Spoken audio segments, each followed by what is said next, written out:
Xalqimizda har ko'rganingni Xizr bil degan gap bor.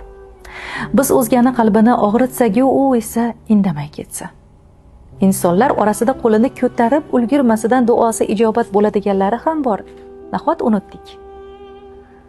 Atrofimizda shunday qo'pollar borki, ularni og'zidan chiqayotgan so'zlardan hayratga tushasan kishi. Ular uchun birovni dilini vayron qilish sevinchga chaqqanday bir gapda. Ulardagi bu qo'pollik, qahr, g'azab qayerdan? Nimaga qalbida atrofdagilarga nisbatan buncha isyon deb o'yga tolasan kishi? Qalb qotganligidan darakmikin bu?